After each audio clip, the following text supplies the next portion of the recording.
Priya Sundareshan is an American attorney and politician who was a member of the Arizona Senate from the LD18th district. She assumed office on January 9th, 2023.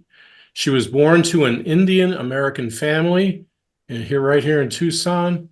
She earned a Bachelor of Science degree in chemical engineering from the Massachusetts Institute of Technology in 2006.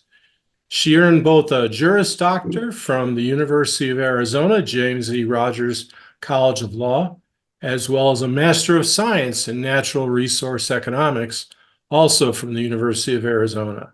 What an accomplished background. A new session of the legislature has started, and what might we be looking forward to accomplish this session? Just so thrilled to be representing District 18 for my second term in the state Senate. And not only that, I am also now Senate Minority Leader. So that means I lead our caucus of Democrats in the state Senate.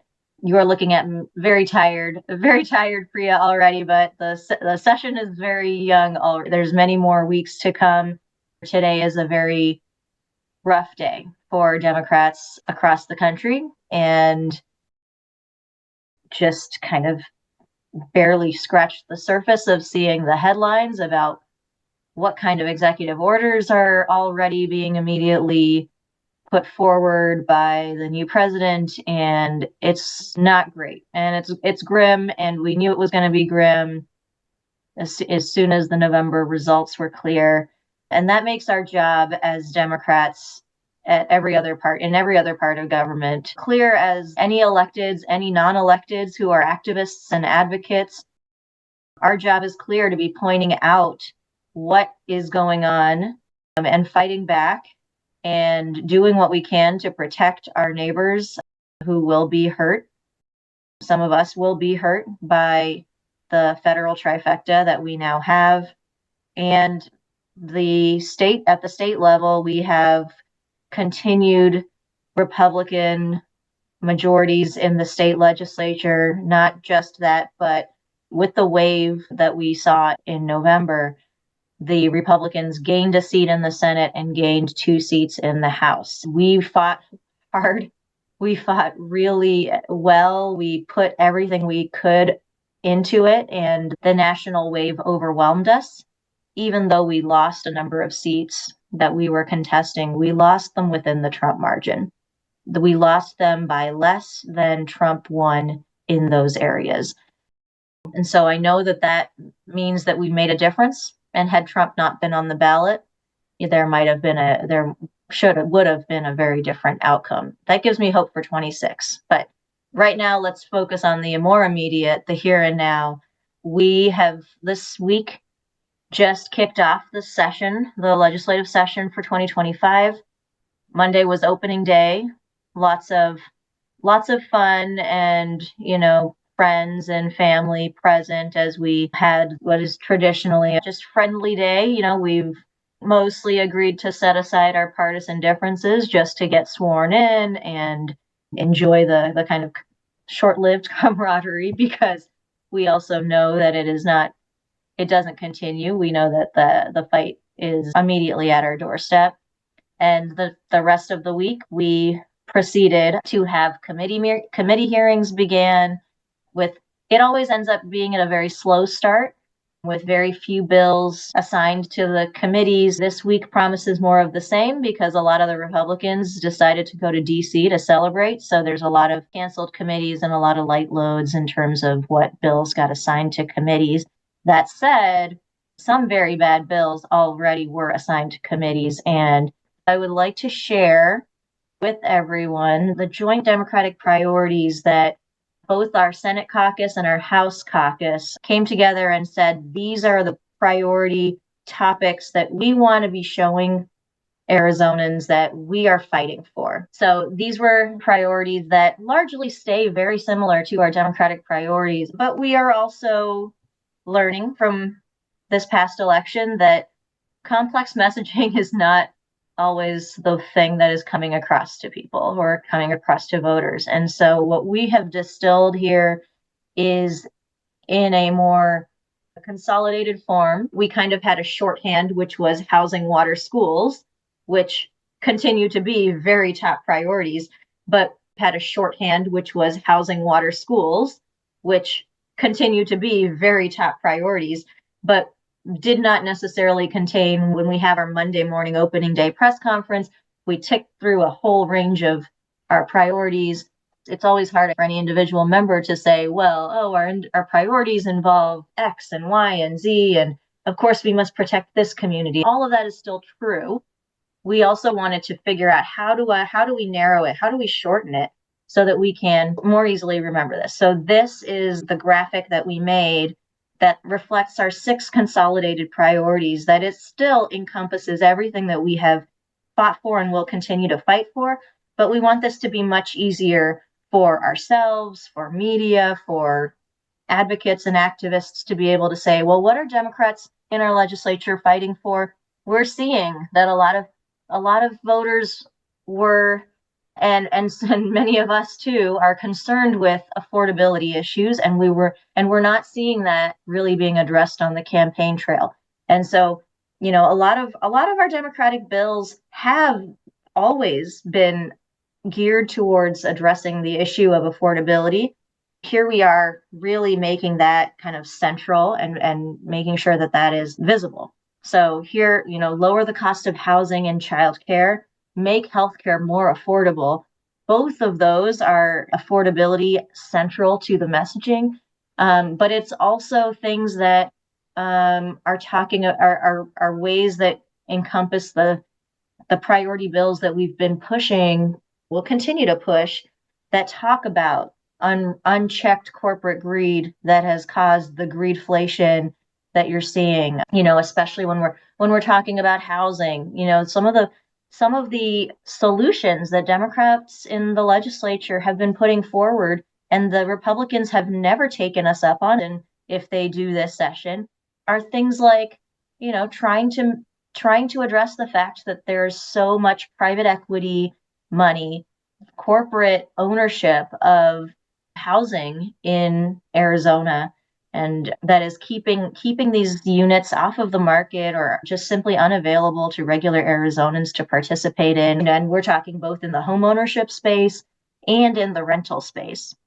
That's one element of this. Another thing that we continue to want to do something about is short-term rentals. Not only are short-term rentals keeping a large supply of housing off of the market for people who need to live there, but it also is leading to other issues that are probably maybe more dramatic in other cities. But what we have on the books is a statewide preemption from cities to be able to do any sort of regulations on short-term rentals. The Republicans would rather it stay that way. Of course, we've got other members who are very interested in being able to talk about rent control. We have a statewide preemption on that as well.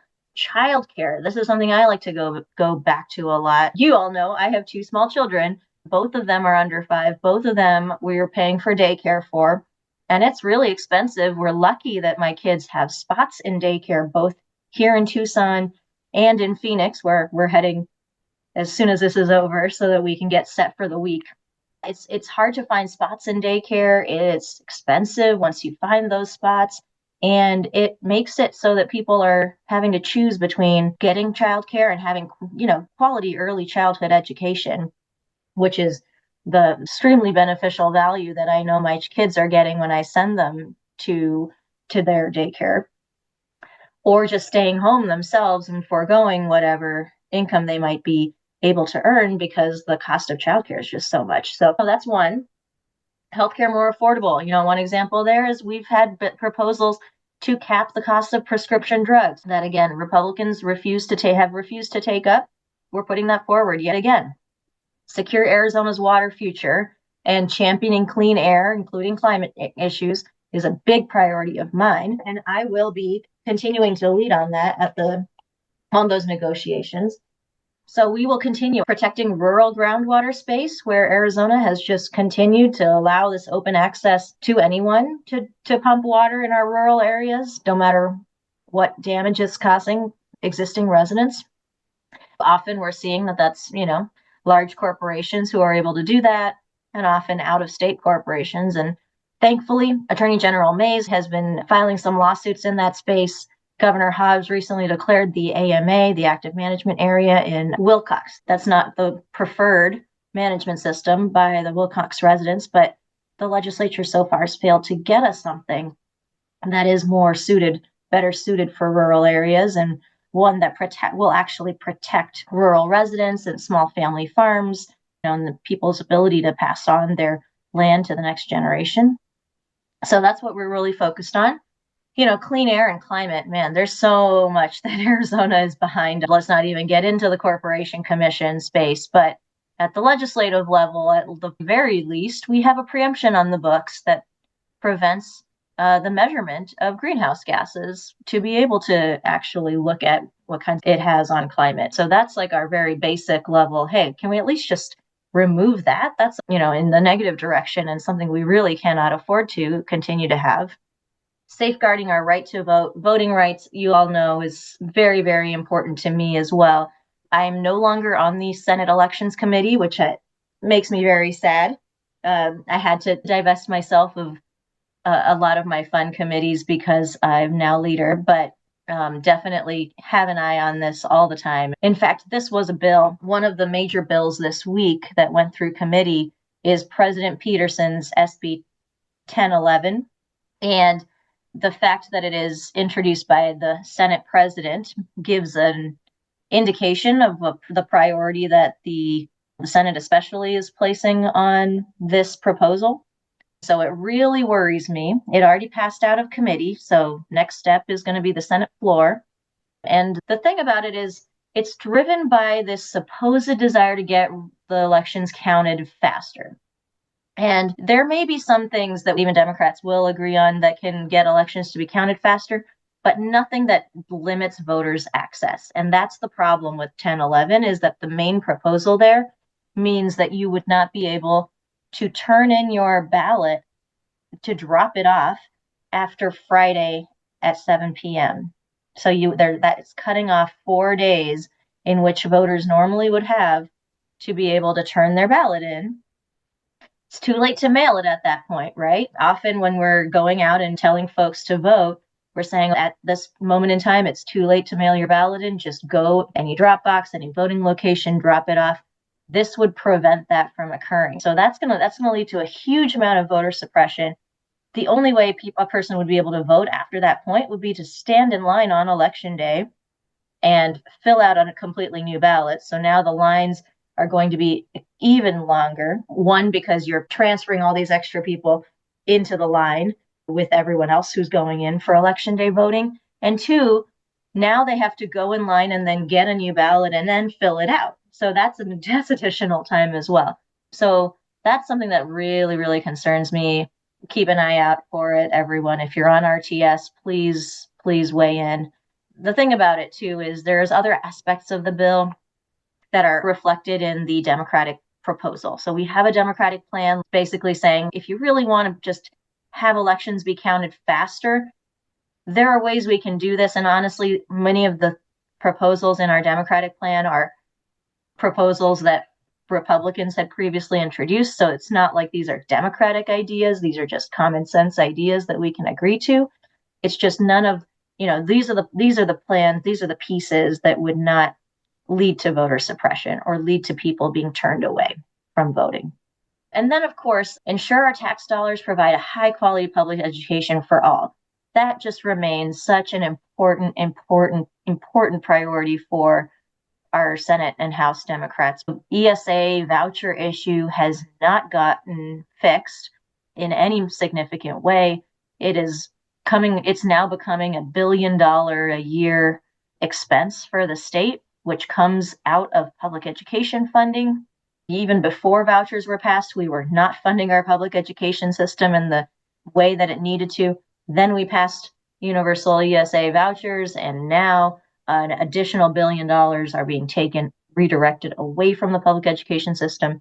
You all know about that. That remains a very, very top priority for your legislative Democrats. And finally, keep the government out of our private lives. This is one where we are highlighting the right to privacy as an affirmative bill that we are pushing forward. And it encompasses so many things. Keeping the government out of our private lives means when it comes to reproductive issues, do not get between me and my doctor.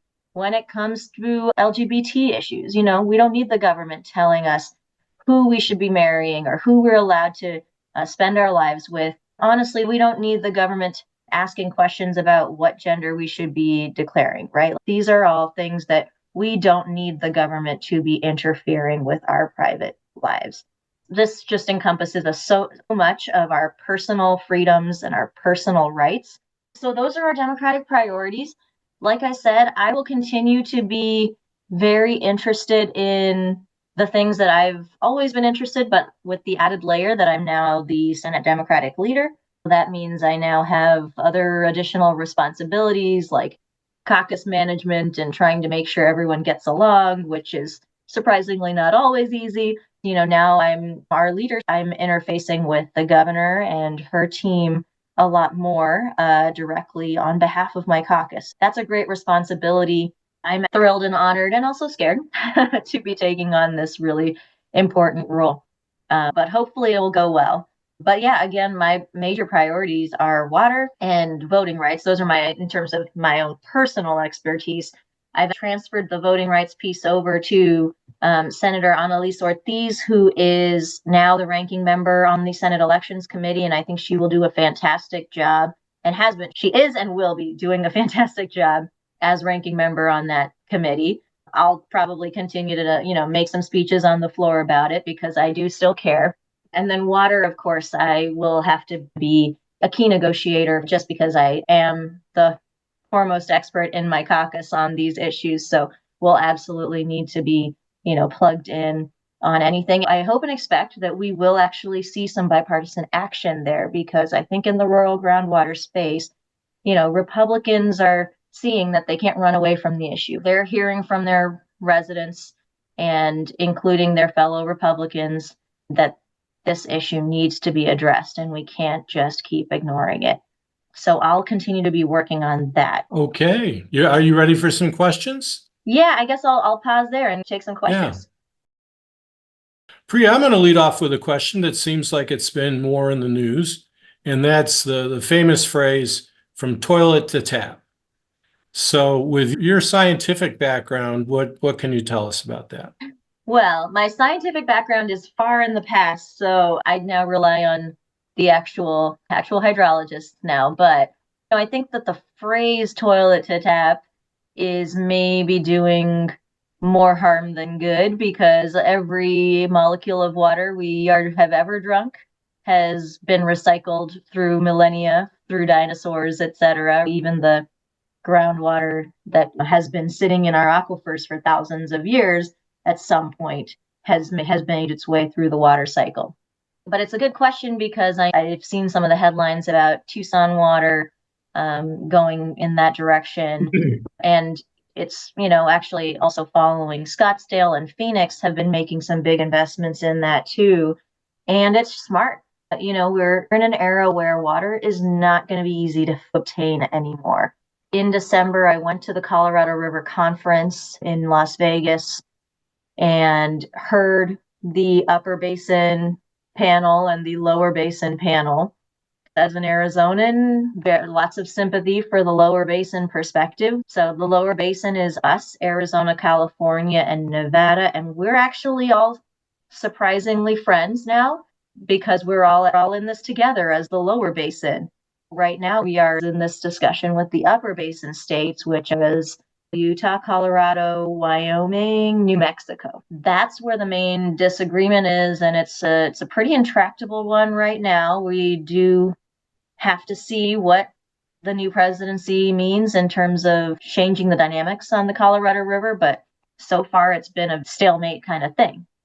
The Colorado River is contentious. We may not figure out what's going on and how much Colorado River water we're going to get in the next couple of years, and it might just be stuck in litigation for a while. That's a problem because the CAP, the Central Arizona Project, delivers Colorado River water to Phoenix and, importantly, Tucson. That's what the city of Tucson relies on to inject into our aquifers that had been historically depleted. And now we're in such a great spot in terms of groundwater because we've taken so much of our Colorado River water and put it into our aquifers. That gets upset if we no longer continue to have that incoming CAP water. Going back to the original question, the point is water is just going to be harder and harder to find. Colorado River water is in litigation, and it's also drying up and hard to predict because of climate change. And our groundwater supplies, obviously, those are non-renewable. Surface water supplies in Arizona are the existing rivers, and those are also getting impacted by climate change. Anything we can do to reuse the water we have and be more efficient with the water we are using, and even, things like rainwater harvesting for your outdoor water use, that's a very, for urban residents, that's a phenomenal way to decrease your water use and reliance on those supplies, because outdoor water, it doesn't need to be treated and clean as the ones that we're going to be relying on to drink. So things like toilet to tap, let's just call it, they call it advanced water purification now. It's just, think of it as much more efficient use and reuse of the water that we got. Thanks for really covering all the bases. Thank you, Priya. Chris Casico has his hand up. Chris? I sure do. Priya, first, thank you for coming and congrats for beginning the session as leader, which is super cool. My question is kind of a little bit of a 2-for-1. Looking at the last cycle, younger people, specifically younger men, swayed more to the right than in years past. Partially that was due to national headwinds, but of course we need to kind of combat it at all levels. What's the plan to get those younger people back? And if you could answer that from both the perspective of leader in the Senate, but also somebody who's heavily involved and leading the ADLCC. I definitely don't know the full answer. I'm going to need young men like you to tell me what helps, what is going to help us as Dems really message better or speak better. Some of it, though, probably is why we are trying to emphasize the affordability aspect of our messaging, because so much of what Democrats have always fought for is to help young people, to help working class people, to help people who don't have a lot of privileges in life access the American dream. We've always been trying to fight for people to have a better and easier time, and it all feeds into the affordability question, but we're trying to be much more explicit about it in the hopes that that's where some of that disconnect may have been. That's really the main thing. Some of it too is we can't just ditch everyone else in the coalition and say, we lost young men. Okay, let's just reorient everything around young men and young men only. We represent very important, vulnerable communities that we absolutely have to continue to champion and stand up for. But we do need to figure out a way to show young men and young people everywhere that, look, we're the ones who are looking out for your future. Climate change is something that we care about. It's impacting us and our children, right? This is a young person's issue. So things like that, but absolutely, that's where we need to continue to also be learning. We're absolutely not done, and in no way are we done analyzing what happened in the last election. And so we'll continue to learn from that and figure out, not just on substance, but also in targeting and strategy, how do we better reach the voters that we missed. Okay, Susie Anderson has her hand up. We are less than the majority, but not by that much. Do you have any reasonable Republicans that you talk to? Initially, I thought you were going with inkling from the other side in terms of what are they feeling, what are they prioritizing. In that respect, they are jubilant, they're triumphant, they feel like they have this incredible mandate, when said they really don't. It's still a very narrow margins in the Senate, but they're leaning into this feeling that, Trump won everything. They continue to hold the majority in the legislature, and so they're going to lean hard. I think what that means is we need to be prepared for a lot of extreme everything. I don't think that's what voters want to see, but they're leaning into that. And on top of that, to make it worse, there aren't the moderate Republicans that we used to have in the legislature.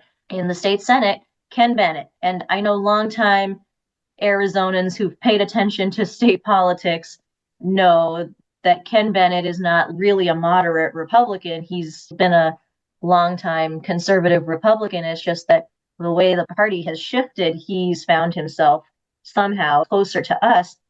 And he was important in so many things. He prevented an additional ballot referral from being on the ballot last cycle on trans issues. He was the no vote that kept that off. And he was also the reason why when on Prop 314, which is horrible and it passed, and now we have to figure out what that means. But he was the reason why when I asked a question when they were amending it on the floor and I said, hey, what are you doing here? Why are we saying that deferred action childhood arrival recipients, DACA recipients, aka Dreamers, are no longer going to be protected from committing a state crime under this if it passes? What's going on? Why are we including Dreamers here? He heard me and he put the hand up and he said, no, this is not moving forward until that comes out. So he was a critical piece of rationality that unfortunately he lost his primary to Mark Fincham. And now Fincham is in the Senate instead of Ken Bennett. I'm not sure we'll see that kind of moderating influence in the next year. Larry, do we have questions in the chat? Yes, we do. At the state committee meeting in Phoenix on Saturday, the Democratic state committee people cleaned house and elected a new chair as well as a new treasurer and other officers.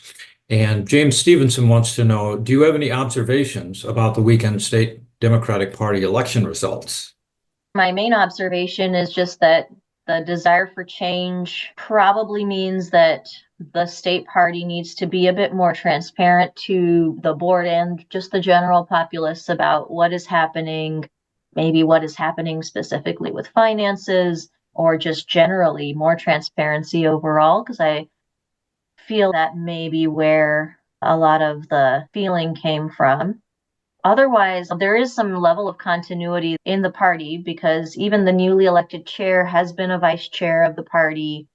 And so our top two Pima County positions have previously been on the ADP board. So hopefully that continuity helps and provides some level of stability. Personally, I can also kind of agree that I wish I had more insight into what ADP decision making might have been. And I'm saying this as the chair of the ADLCC, a kind of sister organization. That said, we were, free to do our own thing.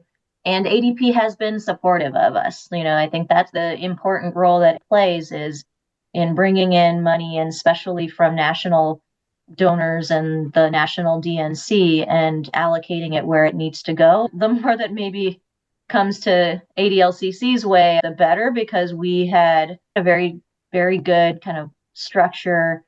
There's lots of lessons to be learned, but very well kind of set up structure across the state with support for and a lot of assistance from local volunteers, but all in, geared towards voter turnout. I think it was more clear to me and hopefully a lot of you, but feel free to ask more questions if not, where the money, at least for ADLCC, was going, right? We paid for organizers, we paid for the the campaign managers, right, for our swing districts. And so that's really, and then when we had a little bit extra, went to some ad buys in those battleground districts. People want to know, especially when Arizona is such an important state and we hear that there's a lot of money coming in. What is that money going towards?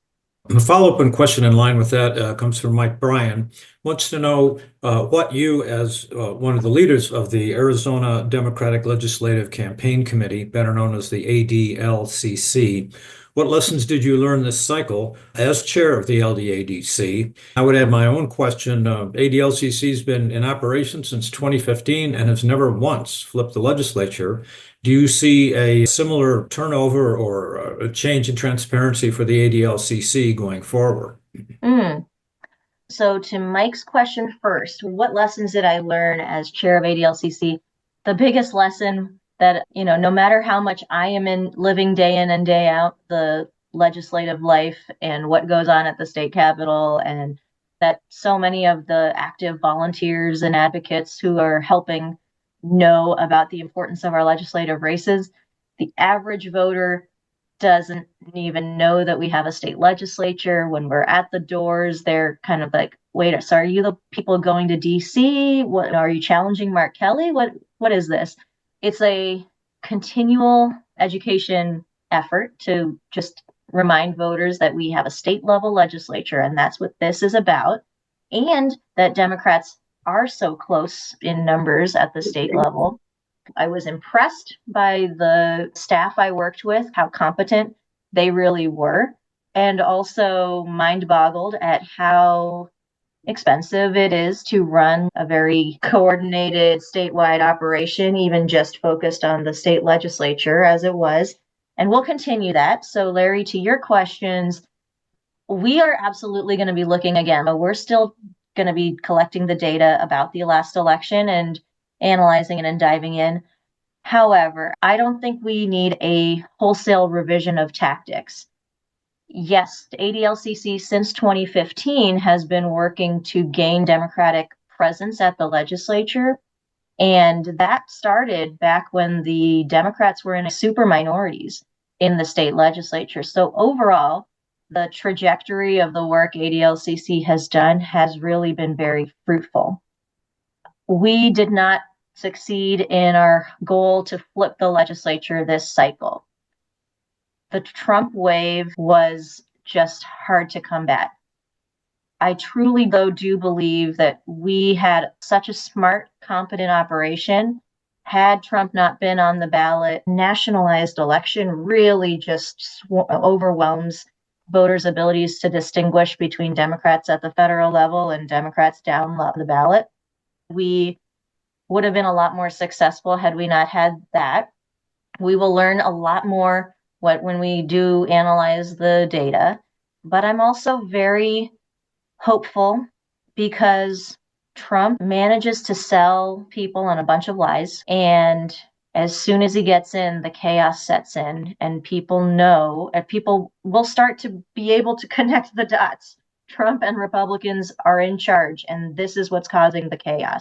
I think they will finally see this cycle. And they did it in 2017 and 18 as well. I think we're entering into that period where the buyer's remorse, I hope, sets in. It's going to be our jobs to show that Republican policies are not actually helping lower your grocery prices. In fact, putting tariffs on imported goods and deporting your neighbors and the people who picked the crops in Yuma are actually going to increase all the prices that you thought were going to be lowered. So it's our job to show that. And if we can do that and we can connect those dots, I want to see us on a trajectory like 2017 and 18, where we have a Democratic wave these next 2 years. One last question in the chat from R. Benson. He would like to know if you will be interacting with the Arizona Corporation Commission, which is now 100% Republican controlled. You know, from my perch in the minority at the state Senate, there's not a whole lot that I can do to influence what the Corporation Commission does. You know, in 2023, I did draft a comment letter on behalf of the Senate Natural Resources Committee Dems, and we submitted a comment letter when the Corporation Commission was considering opening up the cost of solar docket, and they've done so many worse things since then. It's just hard to keep up with all of the bad that I haven't been able to, personally draft comment letters into all of these. So I don't know if that's like a tactic that I'll continue to do because, what do the corporation commissioners care if I write a letter to them saying, don't do this bad thing. Had we had the majority, I would absolutely have been looking into having the legislature take a more active role in energy policy, where we have thus far ceded it to the Corporation Commission. And I think that there is an open question as to where the delineation of the Corporation Commission's plenary authority is and where the legislature may act. Since we don't have the majority, I am putting that on pause, but I'm open to supporting our activists' work in fighting against Corporation Commission things. If there's anything that I can do to support it, please let me know. But until we get I'm really waiting for when we get the majority and can start, passing a renewable portfolio standard at the legislative level, one that not just covers Corporation Commission covered entities, but also those entities not covered by the Corporation Commission. I had a question about the Corporation Commission too. Hardly any canvassers that I saw were carrying literature on the Corporation Commission. A lot of people have been saying we need to have everybody canvassing with Arizona Corporation Commission literature. And I think that's partly why we keep losing. We've only won a couple seats out of the last 12 years. And part of the problem is that we don't have a description that's appropriate for the Arizona Corporation Commission. Everybody goes, I don't know what that is. Is there a strategy for that, or do we just write it off? Great question, Russell. I really don't want us to write off the Corporation Commission. It is a struggle. I would love to have this be asked of all three of our candidates this cycle, what worked, what didn't work, and how it could work better. They're the only candidates who were running for that statewide race this cycle. I do feel like the state party could have been much more supportive. I used to work for a coordinated campaign. Candidates would buy in, and especially, now we're coming up on a statewide cycle where we're going to have a lot of statewide offices that a coordinated campaign, a volunteer can only carry so much lit right before it just becomes, okay, how, you're at the door and you can leave all of the literature. How much is that person going to look at that stack if they never got to talk to you? And when you are at someone's door talking to a voter, how many candidates can you go down the line to talk about specifically? It's a trade-off with the Corporation Commission and other candidates. It's such an important race that I want to figure out what the solution is.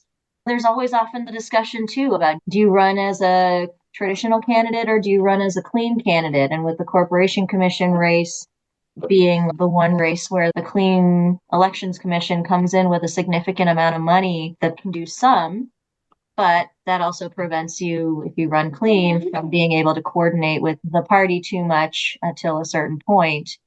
There's a lot of struggles and trade-offs, and it's maybe a bigger discussion than even tonight.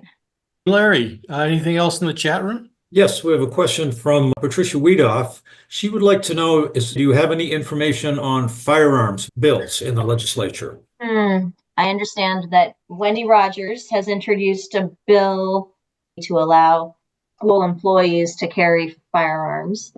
So I know there's a few at least coming. I'm not sure the full range yet. Jim Hannon would like to know, why did so many Democratic legislators resign in the last session during the term? Do you have any information on that? Some resigned for better paying jobs. We legislators only get $24,000 for the legislative work. You get an out of county per diem on top of that, but we also have a lot of out of county costs too. It's hard to keep yourself going if that's all you're getting, and I'll have to think about that myself with these guys at some point. Hopefully the discussions around legislator pay are continuing and are positive. But that's a good chunk of the legislators that did leave. And then there were a few that left to various scandals as well. It's awful, but I do wish that if you had a better pay, you could attract better candidates in the first place. Then we wouldn't necessarily find ourselves in this situation later on. But a lot of it has to do with the work-life balance and being able to live on the legislator's salary. Another question from Mike Bryan, who wants to know, are there bills pending that the GOP sponsored that are actually good ideas that the Democratic caucus can support?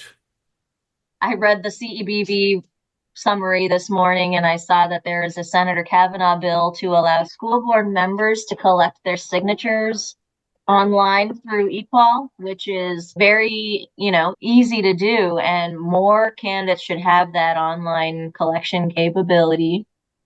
So that's a Republican bill to support. I'm sure there are others. I understand, Representative Blackman has a criminal justice interest. So some of his bills might be ones we would support. We'll have to see. Hopefully there is some, need for negotiations on President Peterson's election bill so that we can remove the offending part of it and get to the part where we agree. Priya, I had a Couple question about tactics. People really love the graphic you showed on Democratic priorities. Is there any way we can get that out right away? Yeah, so that is pinned to the Senate Democrats Twitter profile. If anyone wants to grab it from there, it's the first one up there. That's kind of the easiest way. I know the Senate Democrats have posted it on social media on all of our platforms. I just know that it's easily pinned at our Twitter profiles. AZ Senate Dems or something is the account. Right. And then we're coming up to the 6 o'clock hour. And I did want to share everyone a quote about peace from Martin Luther King Jr. Peace is not merely a distant goal, what we seek, but a means by which we arrive at that goal. We must pursue peaceful ends through peaceful means. That's the difference, my friends, between Democrats and Republicans. Priya, you've been awesome. There's probably more to discuss someday at a future program. Not only are you a wonderful guest, but the whole family's involved. So it's just awesome to have you here with us tonight. Thanks for having me, everyone. Let's hear it for Priya. Yeah, and family. Family wave.